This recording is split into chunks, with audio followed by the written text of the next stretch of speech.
11장 리시아스를 물리치다. 그 뒤 얼마 되지 않아 바로 임금의 후견인이며 친척으로서 행정을 맡은 리시아스가 이 사건 때문에 몹시 속이 상하여 보병 약 8만 명과 온 기병대를 소집하여 유다인들에게 진군해 왔다.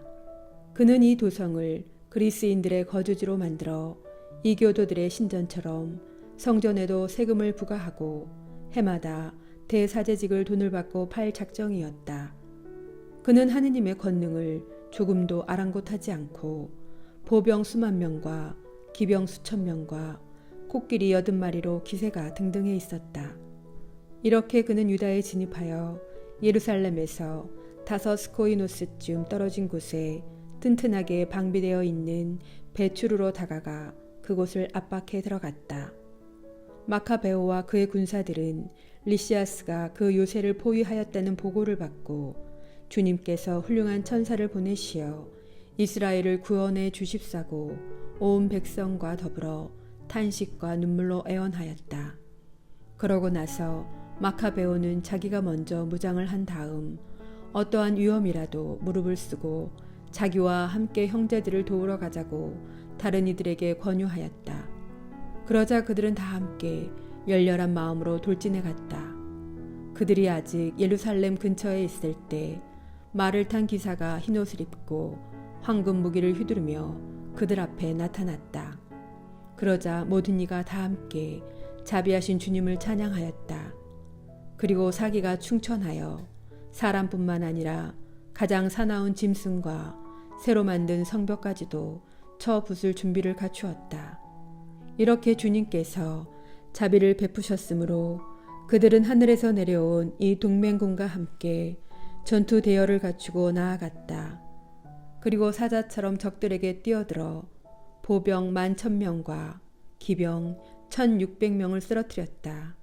그래서 남은 자들은 모두 달아날 수밖에 없었다. 그들은 거의 다 상처를 입고 알몸으로 빠져나가 목숨을 건졌다. 리시아스 자신도 수치스럽게 달아나 목숨을 건졌다. 리시아스의 화친 제안을 받아들이다. 리시아스는 어리석은 사람이 아니었다. 그는 자기가 당한 패배를 곰곰이 생각한 끝에 히브리인들은 능력을 지니신 하느님을 동맹군으로 모시기 때문에 싸워 이길 수 없는 민족임을 깨닫게 되었다. 그래서 그들에게 사절을 보내어 모든 일을 정당하게 처리하자고 설득하면서 자기가 임금을 설득하여 반드시 그들과 벗이 되도록 만들겠다고 하였다. 마카베오는 민족의 이익을 생각하여 리시아스가 제안한 모든 사항에 동의하였다. 마카베오가 유다인들에 관하여 리시아스에게 문서로 요구한 것을 임금이 모두 승인하였기 때문이다. 리시아스가 유다인들에게 보낸 편지. 유다인들에게 써보낸 리시아스의 편지 내용은 이러하다. 리시아스가 유다 백성에게 인사합니다. 여러분이 파견한 요한과 압살롬은 여러분이 서명한 문서를 내놓으면서 그 안에 제시된 여러 가지 사항을 요구하였습니다. 그래서 나는 임금님께 올려야 할 사항을 모두 알려드렸고 임금님께서는 가능한 것은 무엇이나 다 승인하셨습니다. 여러분이 정부에 계속 호의를 보이면 나도 앞으로 여러분의 복지를 위하여 노력하겠습니다. 세부 사항에 관해서는 이 사람들과 또 내가 파견하는 이들이 여러분에게 가서 상의하도록 지시하였습니다. 안녕히 계십시오. 148년 디오스 코린티오스 달 29날 안티오쿠스 임금이 리시아스에게 보낸 편지. 임금의 편지는 이러한 내용이었다.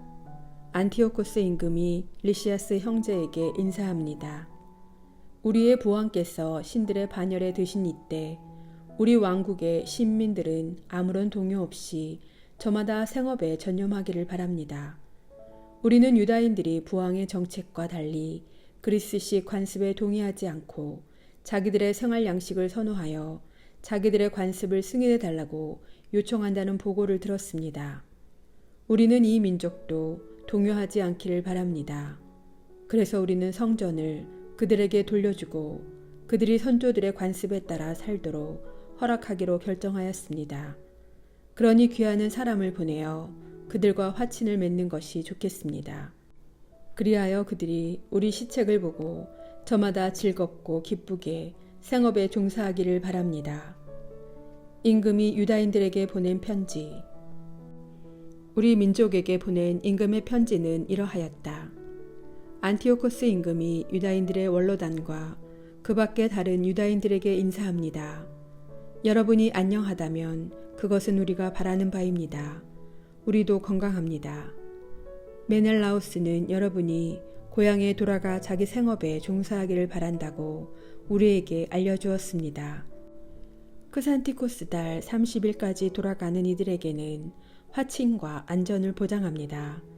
유다인들은 전과 같이 고유한 음식 규정과 율법을 지켜도 됩니다. 또한 모르고 저지른 잘못 때문에 그들 가운데 누구도 어떠한 형태로든 고초를 겪지 않을 것입니다. 나는 여러분을 격려하려고 메넬라우스를 보냅니다. 안녕히 계십시오.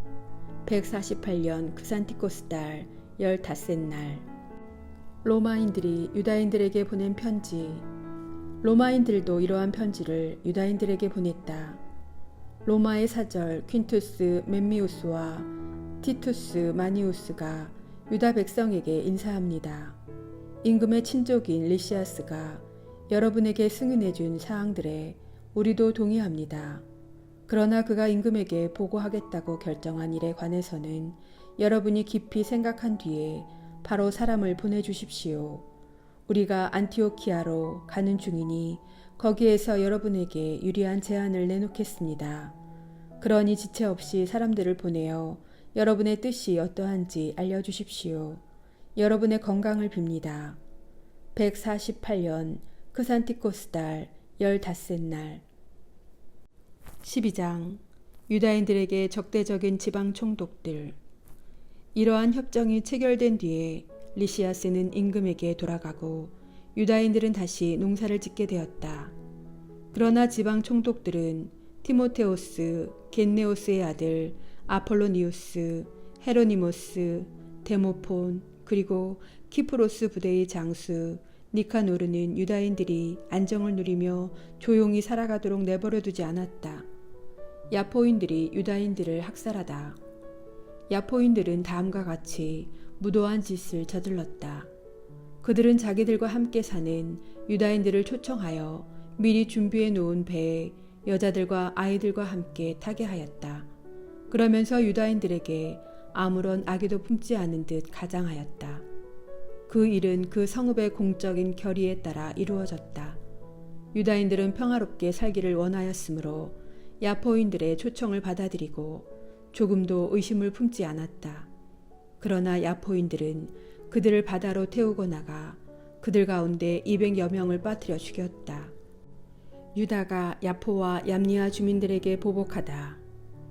유다는 동족에게 이토록 잔인한 짓이 저질러졌다는 보고를 받고 자기 병사들에게 명령을 내렸다.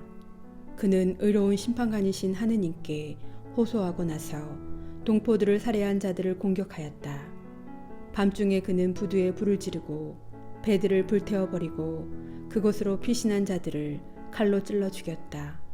그러나 그곳의 성문이 닫혔으므로 나중에 다시 와서 야포 시민들을 섬멸해 버리겠다고 생각하며 철수하였다. 유다는 얌니아 주민들도 저희와 함께 사는 유다인들에게 같은 짓을 저지르려 한다는 보고를 받고 밤중에 얌니아인들을 습격하여 부두와 함대를 불태워버렸다. 그 타오르는 불빛을 240 스타디온이나 떨어진 예루살렘에서도 볼 수 있었다. 아라비아인들과 화친을 맺다. 유다인들이 거기에서 티모테오스를 치려고 행군을 계속하여 9 스타디온을 갔을 때였다. 5,000명이 넘는 아라비아인들이 기병 500명과 함께 유다를 기습하였다. 유다와 그의 군사들은 격전 끝에 하느님의 도우심으로 승리를 거두었다.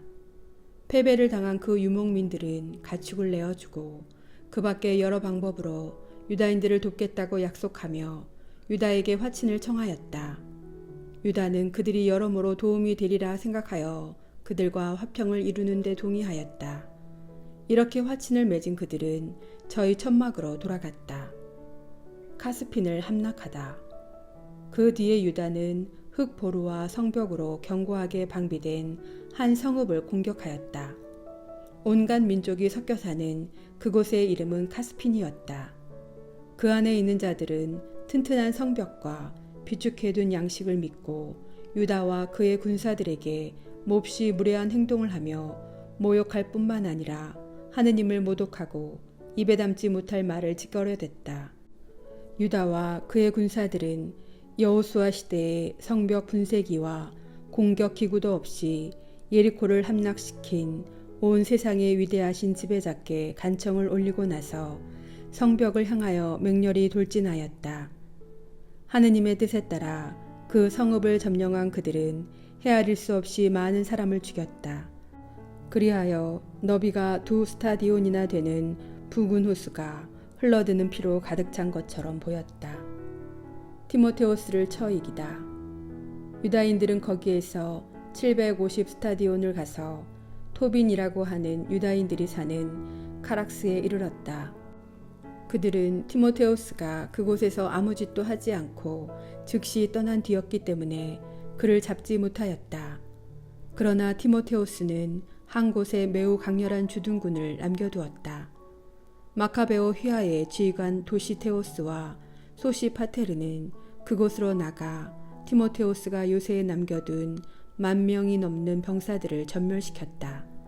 한편 마카베오는 자기 군대를 여러 부대로 나누어 그 부대들을 지휘할 사람들을 세우고 보병 12만 명과 기병 2,500명을 거느린 티모테오스를 서둘러 쫓아갔다.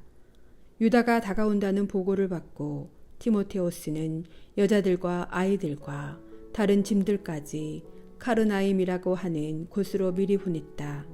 그 지방은 통로가 모두 좁아서 포위하기도 어렵고 다가가기도 어려운 곳이었다. 그러나 유다의 선봉부대가 나타나자 적군은 공포와 두려움에 사로잡혔다. 모든 것을 보시는 분도 그들에게 나타나셨기 때문이다. 그래서 적군은 서둘러 달아나다가 저희끼리 부상을 입히기도 하고 칼끝에 찔리기도 하였다. 유다는 아주 맹렬히 추격하여 그 악한들을 칼로 쳐서 3만 명가량 죽였다. 티모테오스 자신은 도시테오스와 소시파테르의 군사들에게 잡혔다. 그러나 그는 그들 대부분의 부모와 형제들이 자기 밑에 붙잡혀 있어서 그 사람들이 무시를 당하는 일이 일어날 수도 있다며 매우 교묘한 말로 자신을 산채로 풀어주도록 요청하였다. 티모테오스가 가진 말로 그 사람들을 무사히 돌려보내겠다고 확실히 맹세하였으므로 유다인들은 저희 동포들을 구하려고 그를 놓아주었다. 유다가 계속하여 승리하다. 그 뒤에 유다는 카르나임과 아타르가티스 신전으로 진군하여 그곳에서 적 25,000명을 죽였다. 이렇게 그들을 쳐 이겨 부순 다음 온갖 민족이 사는 견고한 성읍 에프론으로 행군하였다.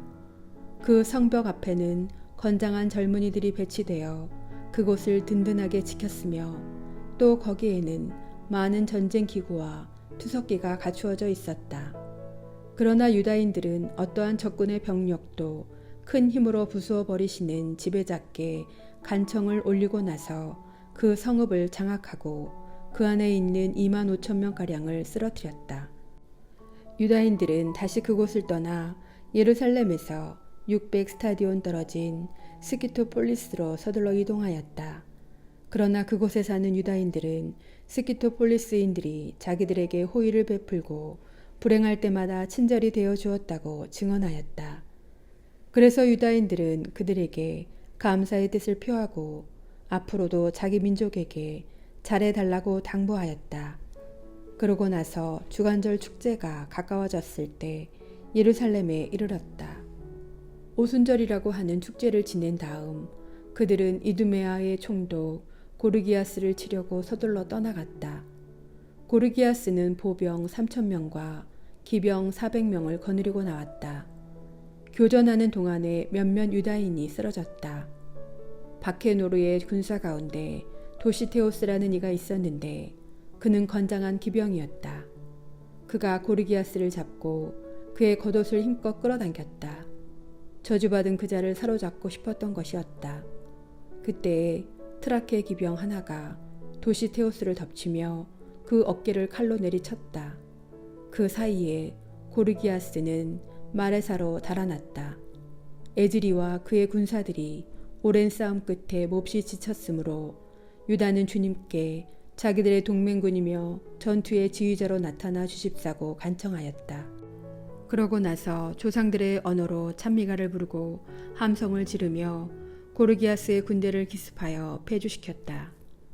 전사자들을 위하여 속죄 제물을 바치다.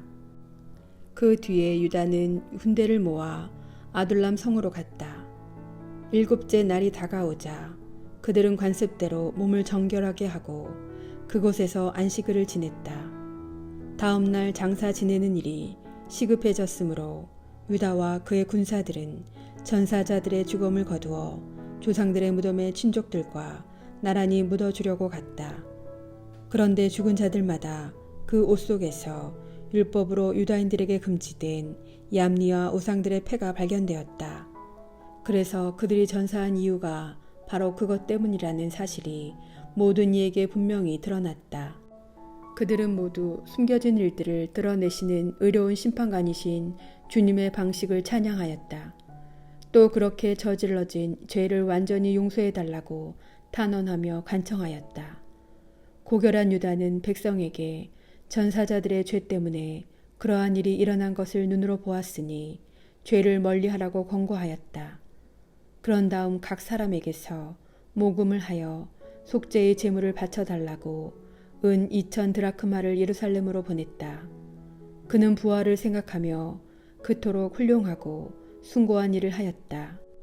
그가 전사자들이 부활하리라고 기대하지 않았다면 죽은 이들을 위하여 기도하는 것이 쓸모없고 어리석은 일이었을 것이다. 그러나 경건하게 잠든 이들에게는 훌륭한 상이 마련되어 있다고 내다보았으니 참으로 거룩하고 경건한 생각이었다. 그러므로 그가 죽은 이들을 위하여 속죄를 한 것은 그들이 죄에서 벗어나게 하려는 것이었다.